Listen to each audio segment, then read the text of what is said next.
Akan membahas alur cerita dari salah satu film yang lagi viral, yaitu Squid Games. Film ini menceritakan tentang beberapa orang yang direkrut untuk memainkan sebuah game dengan hadiah uang miliaran rupiah. Awalnya mereka mengira bahwa permainan itu hanyalah permainan biasa, namun saat mereka mencoba memainkannya, mereka akhirnya sadar bahwa ternyata mereka terjebak di dalam permainan yang harus mempertaruhkan nyawa mereka. Lalu apakah mereka bisa menyelesaikan permainan tersebut tanpa harus kehilangan nyawa? Wes ra usah kesuwen, langsung saja kita masuk ke alur cerita. Dahulu saat anak-anak belum mengenal FF dan Mobile Legends, para bocah-bocah sering bermain bersama di sebuah lapangan. Salah satunya adalah Squid Game alias permainan cumi-cumi. Dalam permainan itu terdapat dua tim yang terdiri dari penyerang dan juga penjaga. Bagi para penjaga, tugas mereka hanya ada satu, yaitu mencegah para penyerang agar tetap berada di luar garis. Sementara bagi para penyerang, mereka harus bisa menginjak lingkaran kecil yang disebut sebagai kepala cumi-cumi, dan film pun baru saja dimulai. Seorang pria dewasa bernama Song Ki-hun selalu saja bergantung pada ibunya yang sudah cukup tua, meski ia sudah pernah menikah dan memiliki seorang anak. Hari itu ibu Ki-hun memberikan beberapa uang pada Ki-hun dan menyuruhnya untuk membelikan ayam goreng pada cucunya, karena hari ini anak Ki-hun sedang berulang tahun. Saat ibunya sudah pergi, bukannya berangkat kerja, Ki-hun justru mengambil ATM milik ibunya dan mengambil sejumlah uang untuk melakukan taruhan pacuan kuda. Tetapi tampaknya hari itu merupakan hari keberuntungan Ki-hun, karena saat ia bertarung menggunakan nomor yang sama seperti ulang tahun anaknya, ia berhasil memenangkan taruhan tersebut dan mendapatkan uang senilai 4,3 juta won atau sekitar 50 juta rupiah.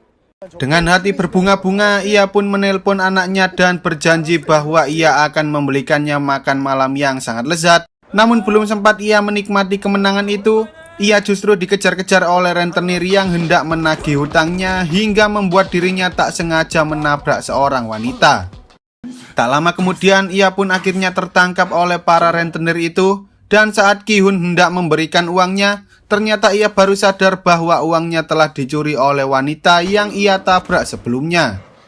Para rentenir itu pun mencoba menyakiti Ki-hun, tetapi saat Ki-hun memasang wajah sedih, rentenir itu akhirnya memberikan kesempatan pada Ki-hun untuk melunasi hutangnya selama 1 bulan, atau jika tidak maka mereka akan mengambil salah satu ginjal dan juga matanya.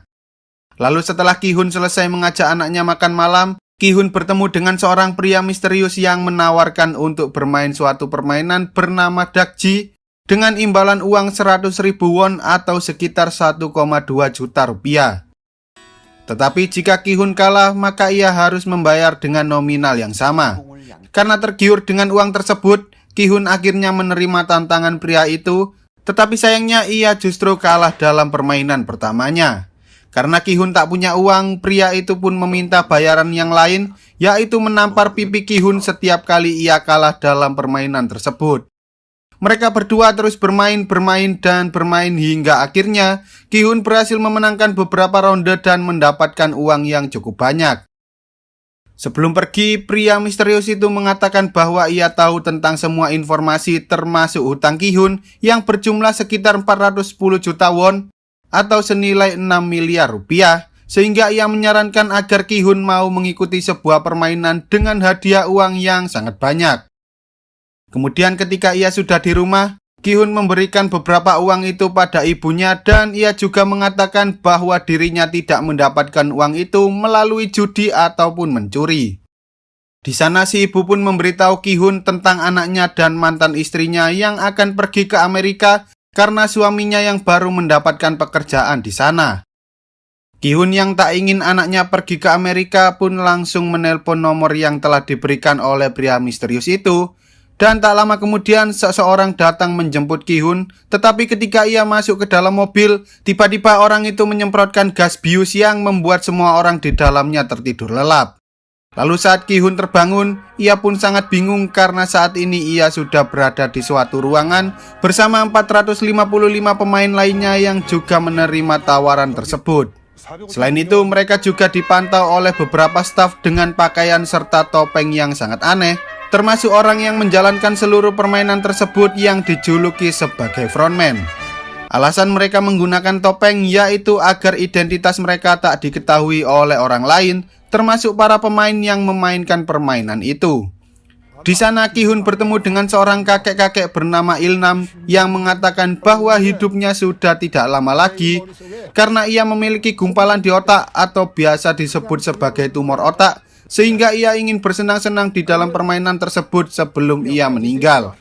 Selain itu, Ki-hun juga bertemu dengan Kang Sae-byok, seorang wanita yang sebelumnya telah mencuri uang miliknya ketika ia dikejar-kejar oleh para rentenir.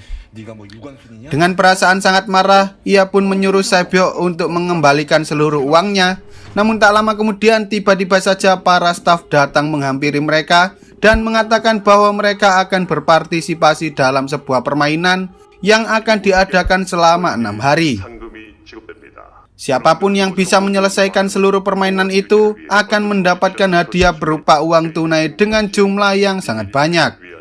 Para staf itu juga mengatakan bahwa seluruh barang serta HP yang mereka bawa telah disita dan akan dikembalikan ketika mereka berhasil menyelesaikan semua permainan. Beberapa pemain mengira bahwa mereka telah diculik, tetapi para staf menjelaskan bahwa tujuan permainan ini dibuat adalah untuk mengubah kehidupan mereka semua, karena hampir semua pemain yang ada di sana memiliki hutang yang sangat banyak hingga mereka tak bisa membayar hutang-hutang tersebut. Sebelum permainannya dimulai, seluruh pemain diwajibkan untuk menandatangani surat persetujuan yang berisi 3 pasal, yaitu pasal 1, para pemain tak diperbolehkan berhenti bermain, pasal 2, pemain yang menolak bermain akan dieliminasi, dan pasal 3, permainan dapat dihentikan jika mayoritas pemain telah menyetujuinya. Setelah menyelesaikan semua persyaratan, para pemain kemudian dibawa menuju ke suatu tempat melewati tangga-tangga yang sangat aneh, hingga akhirnya mereka sampai di sebuah lapangan terbuka. Lalu saat semua pemain telah berkumpul di sana, frontman kemudian menyuruh para staf untuk segera menjalankan permainan pertama, yaitu lampu merah, lampu hijau.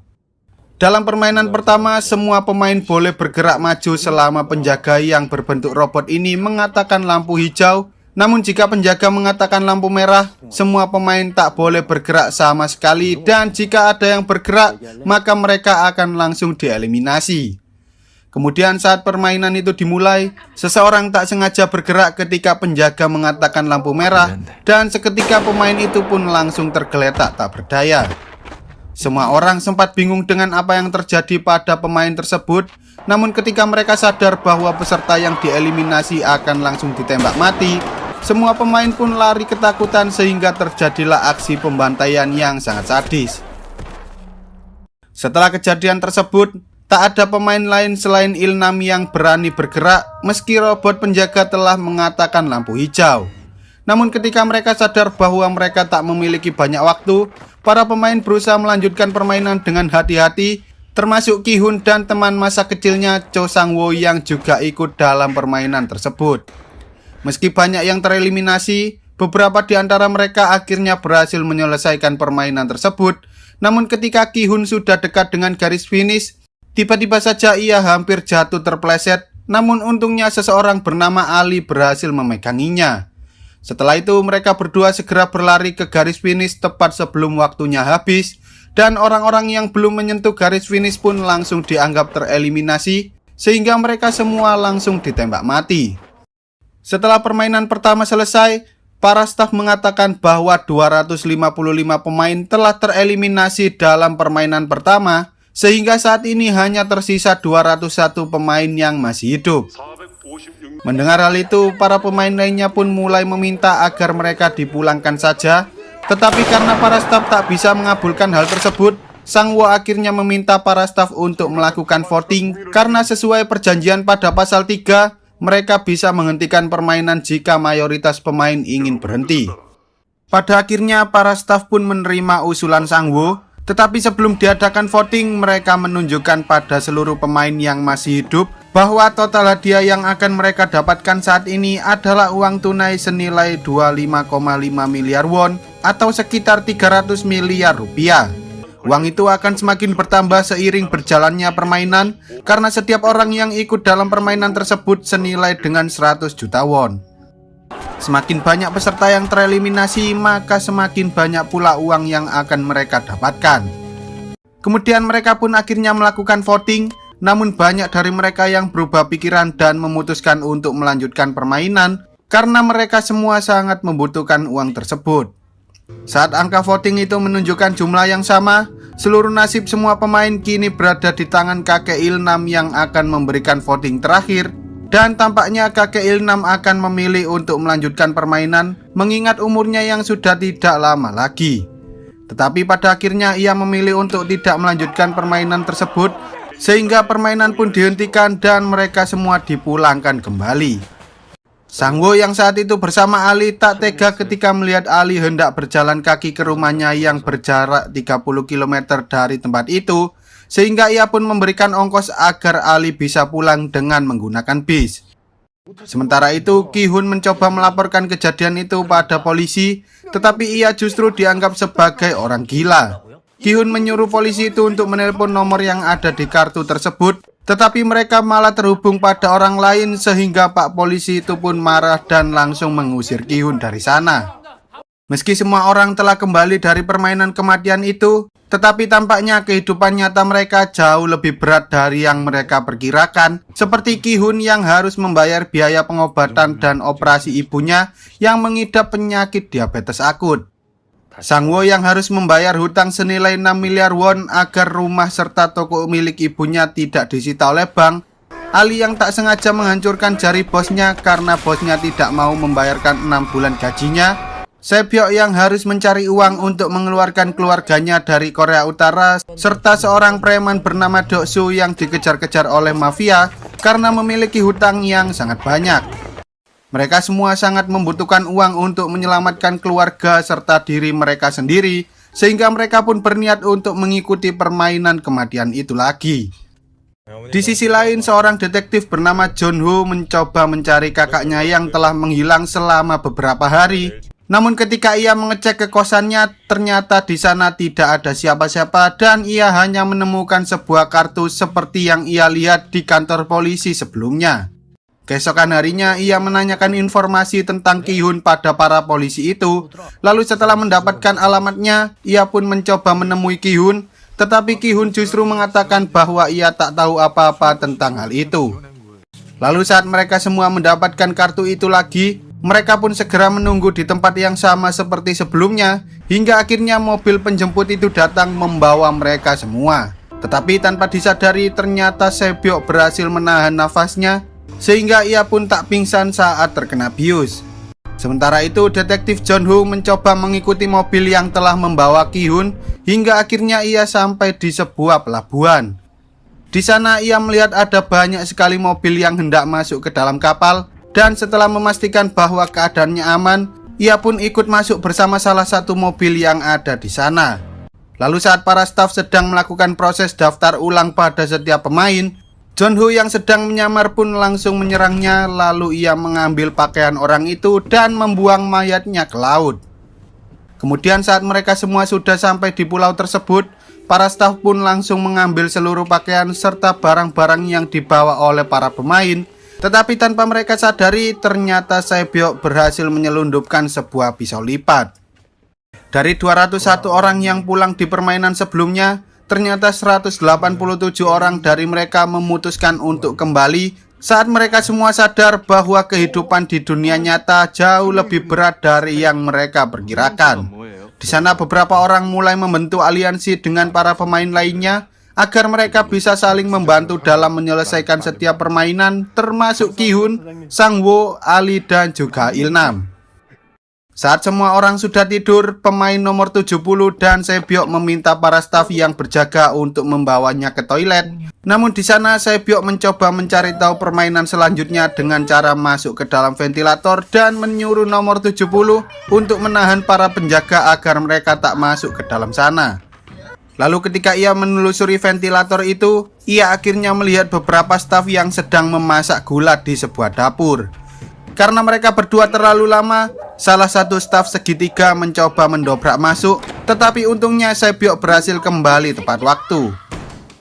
Keesokan harinya setelah para pemain selesai sarapan, mereka semua dibawa menuju ke tempat lain untuk melakukan permainan yang kedua.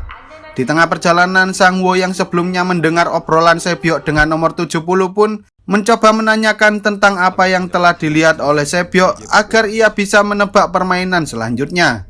Lalu ketika mereka sampai di lokasi permainan, para pemain disuruh memilih salah satu dari 4 simbol yang terdiri dari segitiga, lingkaran, bintang, dan juga payung. Sang Woo menyadari bahwa permainan yang akan mereka mainkan adalah gulali, tetapi ia tak memberitahukan tentang hal itu pada yang lainnya dan ia malah menyuruh mereka semua untuk berpencar. Sang Woo kemudian memilih simbol segitiga, Ali memilih lingkaran, Ki-hun memilih payung, sementara Il-nam memilih simbol terakhir yaitu bintang. Setelah semua pemain memilih simbol masing-masing, mereka pun disuruh untuk mengambil sebuah benda dan ketika mereka membukanya, ternyata benda itu berisi gulali yang berbentuk seperti simbol-simbol tersebut. Kemudian para pemain disuruh untuk memotong gulali itu sesuai simbol yang ada sebelum batas waktunya habis. Tetapi jika mereka merusak simbolnya, maka mereka akan langsung dieliminasi di tempat. Setelah permainan berjalan beberapa saat, beberapa pemain yang tak sengaja merusak simbolnya pun langsung ditembak mati di tempat.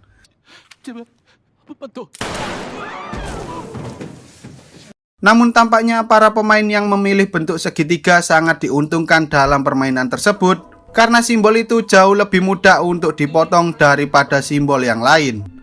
Sehingga pada akhirnya banyak dari mereka yang berhasil lolos ke permainan selanjutnya, termasuk Sang Woo dan juga Sebyok. Tak lama kemudian, Ali akhirnya berhasil menyelesaikan permainan tersebut, sementara Ki-hun dan kakek Il-nam tampaknya kesusahan karena simbol mereka lah yang paling susah untuk dipotong dalam permainan itu. Saat waktunya sudah hampir habis, Ki-hun akhirnya menemukan cara lain untuk memotong gulali tersebut, yaitu dengan cara menjilatinya. Kakek Il-nam dan para pemain yang melihatnya pun langsung menjilati gulali mereka masing-masing dan pada akhirnya mereka berhasil menyelesaikan permainan itu tepat waktu sebelum waktunya habis. Di sisi lain, saat para staf hendak menembak pemain yang gagal, salah satu di antara mereka justru melawannya, tetapi saat si staf itu membuka topengnya, si pemain justru menembak dirinya sendiri dan pada akhirnya para staf menembak mati seluruh pemain yang gagal menyelesaikan permainan tersebut. Tak lama kemudian frontman datang dan langsung menembak orang itu. Karena sesuai peraturan, siapapun yang menunjukkan identitasnya maka ia harus mati. Sementara itu, John Woo yang sedang menyamar sebagai salah satu staf bertopeng lingkaran mengambil topeng yang berbentuk persegi agar ia bisa mengatur para staf yang memakai topeng lingkaran dan juga topeng segitiga. Lalu film pun bersambung. Oke lah, sekian dulu untuk video kali ini. Semoga kalian semua terhibur. Jangan lupa untuk support channel ini dengan cara klik